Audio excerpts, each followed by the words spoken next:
Have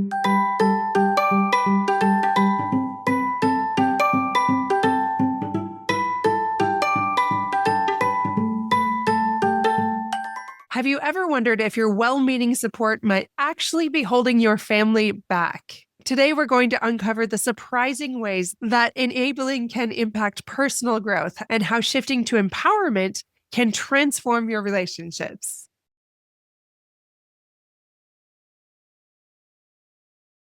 Welcome back to Fulfillment Therapy, where we explore ways to improve your mental health, wellness, and life fulfillment. I'm your host, Kendra Nielsen, and today we're talking about a common yet misunderstood behavior, and that is enabling. This is something I've talked about before, but it's worth coming back to again and again because it comes up with all my clients again and again. You might have noticed that my voice is a little bit off today. I do have a cold, feeling pretty good, but I sound a little different for sure. So, yes, you are listening to the same person despite the voice change. And before I jump into everything, I do want to remind you about our amazing courses that are there for you to take your life to the next level. So, don't forget to check those out. I really have put in so much to these super affordable courses. And if you're feeling like you're just stuck, but you're not ready to sign up with a therapist, or maybe you have in the past, and you just need a little extra accountability or psychoeducational resources, tools, any of those things, those are there for you in simple step-by-step ways, broken down into weekly lessons. Generally, those are 12 weeks. So if you want 3 simple months of diving in to improve your life, go check those out on fulfillmenttherapy.org. All right, now hopping back into enabling. Enabling is when we support others in ways that prevent them from facing the consequences of their actions, and that unintentionally fosters dependency and unhealthy behaviors. It's almost like being a safety net that's always deployed, and it prevents your spouse or kids from learning to navigate life's challenges independently. Almost like how a bird might never learn to fly if it's always carried by a parent. Like it might not even know that it's capable of flying because the parent always wants to make it easy on that child. So I want to start with a story because I love stories. I had this client recently that was talking about how much they love their kids. She's an incredible mom in a lot of ways. She loves to show up for her kids, but now they're adult children, and she's continually complaining about this situation where they are expecting her to do all these things, even without asking. When it comes to childcare, when it comes to finances, even she lets them stay on their property rent free, some of them, and they're always bailing their kids out of financial distress. Now, nobody questions their love for their kids. And yet she's put herself in this situation where they are continuing to take and take from her because she keeps giving and giving. So, like we always do, we go back to boundaries, we do some boundary work, we do some assertiveness training, many of these things that help all of us because there's always more we can do to communicate more effectively and to stand up for ourselves and to teach people about what's okay and what's not okay. I don't want to get into an episode here about boundaries and assertiveness, although I always come back to those as well because they're very important. But this one is about enabling. Like, how can you know if you're crossing that line? Now, let's just talk hypothetically here. Maybe you can imagine a family where the parents are always covering for their kids' mistakes, thinking that they're helping. But as time passes, that child grows into an adult who expects other people to fix their problems. When we do this, like I just mentioned in that other story with my client, we are creating children that depend on us too much, and they don't learn how to be self-sufficient. They don't learn how to be more resilient. So how do we break this cycle if we're falling into that in simple ways? Like maybe you're not even financially covering everything for your kids or having them live on your property, or they rely on you for all their childcare. Maybe you're not to that extreme, but you find that you're doing it in small ways, like taking them their homework every time when they forget it, or if they have problems with their friends, you're trying to work it out. There's a friend that I have that often will text me if there's problems between our kids, and I will never engage in that. Now, you might be different here, but I don't want to teach my kids that they are incapable of handling their conflict. I encourage them to talk about it. If they're not ready to, I do not push them too much, maybe gentle nudges, but I give them time to process and then I revisit it with them. But I don't jump in to fix it. And I definitely don't do these things where parents can overcorrect and say, oh, my kid's right. And you just get that mama bear sense and you just want to defend them even when they might be in the wrong. So I really try to teach my kids, no, I'm not going to solve your problem, but I will help you process it and work through it. And then you can go and solve that problem because I want to teach them to be self sufficient. All right, now let's review enabling one more time because sometimes people understand it from a different angle. So, enabling involves supporting someone in a way that prevents them from facing those consequences for their actions, which again leads to that dependency and those unhealthy behaviors. Like maybe you've noticed it in friends or family members where the kids are too shy and they don't want to do anything and their parents feel bad for them, so they do it for them.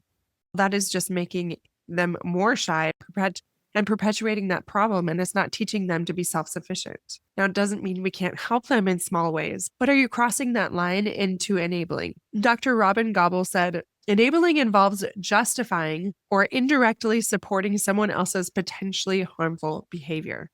So, do you find yourself going back to that justification? That's a good warning sign that you are enabling. With a lot of my clients, that first one that pops up is often financial enabling. So, do you provide unnecessary financial support, such as giving monthly allowance or paying bills without accountability? One way I noticed that I was almost going to jump in to save my daughter recently was she signed up for a bunch of extracurricular trips that she wanted to do, and she minimized it and said, "Oh, it's nothing. It's not a big deal. Yeah, it's covered financially," because she really wanted to go. She didn't want us to know that it was more money. Like some of them were even like $500 or more. And we trusted her and we didn't realize that there was a fee attached. And when we did, she's like, "Oh, I'll take care of it," or "I did take care of it." She wasn't being completely honest. She was avoiding things in some cases. And it ended up that she's about to graduate and now she has a $1,000 bill on her school account. And I had been asking about that repeatedly for a while.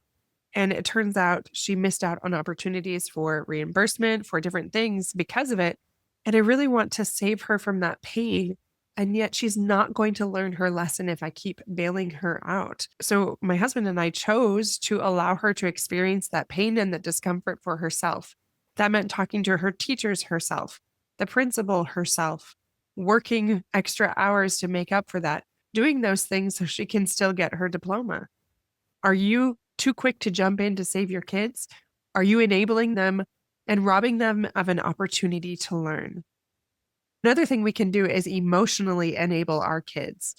If we're consistently boosting their self esteem with blame deflecting phrases like "they're just jealous" or something like that, or "oh, it's a them problem," or focusing it on their flaws instead of teaching them to take ownership, then we are emotionally enabling our kids and teaching them to be a victim, teaching them to stay in that victim cycle instead of that ownership model and preventing them from really thriving. So that's another way that I see it pop up with clients. Now let's talk about what it looks like to enable your spouse. Do you find yourself making excuses for your spouse or your partner over and over again, especially when they drop the ball and they're not as responsible? Maybe you handle all the household chores and don't address it when they fail to contribute at home. Maybe that's with meals or cleaning or whatever that is, but you find that you are giving maybe 80%, maybe 90%, and your spouse is not. And you are justifying that. You're making excuses because maybe you're a little embarrassed yourself, or maybe you even financially bail them out of things like they racked up a bunch of debt on the credit card and didn't discuss it with you, or other issues where you just tried to fix the problem so that it wouldn't turn into a fight, so there wouldn't be that embarrassment. It is so empowering to get to that space where you allow them to have to clean up their mistakes. Now, I know there's sometimes a space where it does affect you. I've had that happen with some clients, but that's more the exception. Generally, you can allow them to clean up their own mess and not make excuses for them and allow them the discomfort of having to face their actions on their own. I want to go back to enabling kids for a minute. I also have had some clients that admit finally that they're even doing their kids' homework to protect them from the natural consequences of having a late assignment. And we definitely talk about how that crosses that line and doesn't teach them how to be more self reliant or self sufficient. And it doesn't give them the opportunity while they are under your roof to learn lessons. And you can help guide them through that as they face those consequences, even though it's not comfortable for us. We want to rescue them. That's natural. But resist that compulsion to rescue because it is not serving anyone, yourself included, because you're going to grow in resentment. You're going to decrease your confidence and your self esteem as you continue to rescue. And it also creates resentment in that other person. And I'll do a podcast episode on that soon because I have a client that is now a grown adult that has talked to me a lot about what it feels like to grow up in a home where your parent enables you so much and how frustrating and annoying that is and how that affects them now as an adult. I want to speak to that a little bit later, but it's fascinating to see what happens when you have that over and over again. And hopefully, it will remind us why it's important to not go to that space. So stay tuned for that in the next few weeks. Let's just talk a little bit more about how we can recognize those enabling behaviors. Are you repeatedly making excuses for someone else's tardiness or their lack of effort or them not doing something? Are you covering for their mistakes, like shielding them from the consequences of their actions, such as maybe missed deadlines or others thinking poorly of them, maybe in your church, in your family, with friends? You find yourself even lying a little bit to help them, to put them in a better light because you're embarrassed, because that also reflects on you and maybe your family life, your married life, whatever that might be. Maybe you find yourself taking responsibility and doing the tasks for other people, like completing their work or running their errands, things like that. I will share a personal example here. My daughter, bless her soul, she has two parents that are therapists, so she very much talks like a therapist. She just turned 18 and she's wonderful. But she said to me the other day, she said, "Mom, I can't get to that to help you right now. And I know you like things done quickly, but please don't do it for me and then get frustrated and resentful because you jumped in to do it before I did it because we have different timelines." And I just laughed and I was like, fair point. I will make a conscious effort to not jump in and do that for you and resent you. I will let you do it on your timetable as long as it is done tonight. And she had about 12 hours to do that. And she said, deal. So we both negotiated there. That's something that you can do. I like it done early. She likes it done late. She's a procrastinator. And yet we can both compromise and come to an agreement of it doesn't have to be my way. It doesn't have to be just your way, but we can meet in the middle and still both get our needs met. So that's one way that you can address enabling. And I'll go into that more in just a minute. Alfie Kahn said, if we want children to take responsibility for their own behavior, we must first give them responsibility. So make sure you are also giving them responsibility. Again, I'll talk about this a lot in the next few weeks with that one client that talked to me about what it was like to have a parent very lovingly do everything for you, but the message that sent and how that creates so many problems now.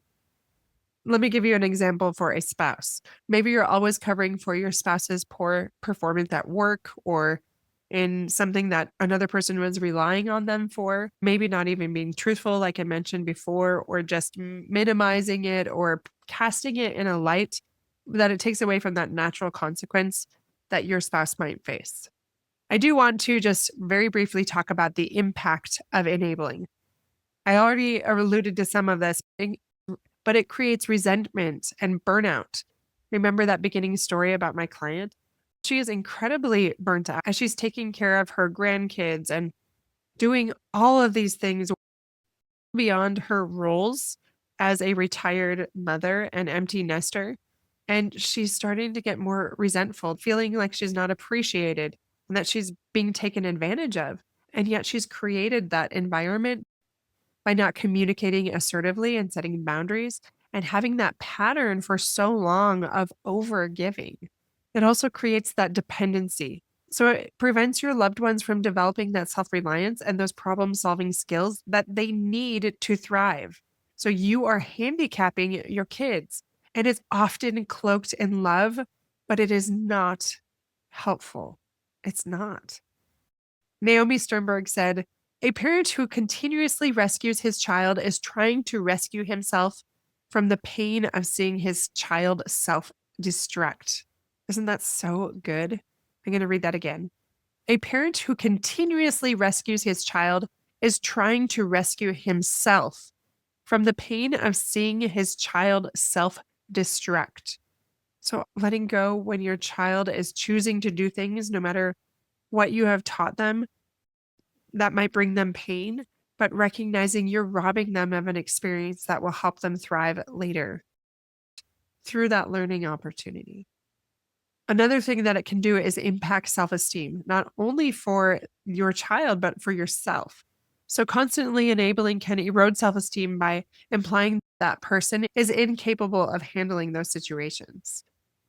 Again, I'll talk about this in future weeks because there's a lot that goes into this, but it really does send that message that they are incompetent. They're not capable of taking care of themselves. That really erodes that child's self-esteem or even an adult like your spouse. And it erodes your own self-esteem when you get taken advantage of, when you don't feel respected, when they start to rely on you too heavily because you created that environment. When enabling happens and you do this to your spouse and your kids, it leads to several unhealthy behaviors and outcomes, such as, again, dependency and lack of self-reliance, entitlement, and irresponsibility because they know somebody else is going to clean it up. Also, strained relationships because of that tension, that resentment, delayed personal growth because you're stunting their growth. You're preventing them from those experiences that would help them, like that bird learning to fly.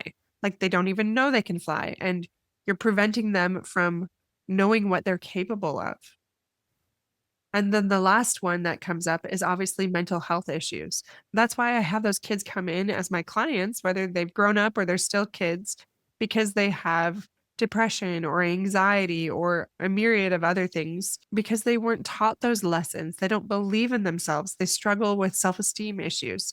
Maybe you've noticed this yourself with your own parents and you didn't know what you didn't know. You didn't even necessarily want your parents to step in so much and you thought that was normal and that was okay, but now you're experiencing the detrimental side effects of that, of growing up with that for so long. And maybe you're even noticing yourself repeating that pattern with your own children.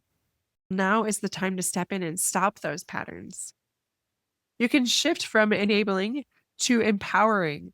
So, empowering involves teaching skills and promoting that self reliance, while enabling shields people from consequences. So, if you notice yourself starting to jump in to save somebody, step back, do whatever you can do to distract yourself and stop yourself before you go to that pattern again and again. Change those neural pathways. Like I've alluded to before, it's super important to set boundaries. Like in almost every episode I do, when you establish clear limits, that helps encourage that personal responsibility and independence. We all need a little help with this, so do a search for fulfillment therapy and boundaries, and you'll get a lot of episodes where we talk about boundaries. This might be teaching a child to manage their own chores instead of doing them for them. Even though initially that might create a little more work, it will not create more work in the long run, and really not even that long. We think it's going to take a long time, but it doesn't. Another thing I talk to a lot of my clients about. Lynn Lott and Jane Nelson said, turn control over to young people as soon as possible so they have power over their own lives. And obviously, we do this as is developmentally appropriate, but we want to give them that power and control. I feel like my husband and I have done this very well because my daughter's about to leave for college. All of my kids help make meals. They start taking a turn to make a meal as soon as they turn 11. So they know how to cook. They do their own laundry. They always have Saturday morning chores. They have after dinner chores. They do everything in the house and they know how to be self-reliant so that when it's time to leave, they are very capable of doing it themselves. And if you think they are not, I challenge you to reevaluate that because there's likely a deeper layer that is keeping you both stuck, not only you, but that other individual as well. All right, I'm just going to give you a few quick tips on how to create a healthier dynamic when it comes to changing that enabling. Have those family council discussions. Have open discussion on how to address enabling and how to set boundaries and what they like and what they don't like and listen to them rather than get defensive. If therapy needs to happen, have a third party that can help you work through these problems and don't be embarrassed by it. Please remember that so much of therapy is preventative and it helps you work through those wedges before they become so big so that your kids don't want to come home. It's important to do this before they leave the house. Even if they're younger, this can be very beneficial. Another big one is make sure that you are doing all you can to learn how to communicate assertively and how to set boundaries. So those are some of the biggest things I work on with clients because they need to be improved again and again until we get that right. All right, those are just a few tips I have for today, my friends. Remember that if you are making excuses or justifications for family members, maybe you are too far on the side of enabling, and it's time to empower them rather than cripple them. Set those boundaries, seek help, collaborate with your family, have those discussions, have that open communication, and seek to change. You don't have to reside in guilt and stew in all of the things you might have done wrong. Just commit to change and remember that we are all learning. Sometimes we don't know what we don't know. And when we do know it, it's our responsibility to take action to change those behaviors. It's not too late. They'll accept your apology. Just move forward knowing that you can change together and it's going to work out. Thanks for listening today, my friends. Don't forget to check out our blog, or if you want to be part of our team, go to fulfillmenttherapy.org. And you can find us on Instagram, Facebook, Pinterest, all the places. And those links are in the show notes, so check them out there. I'll see you back here with a new episode every Monday and Thursday. Until then, my friends.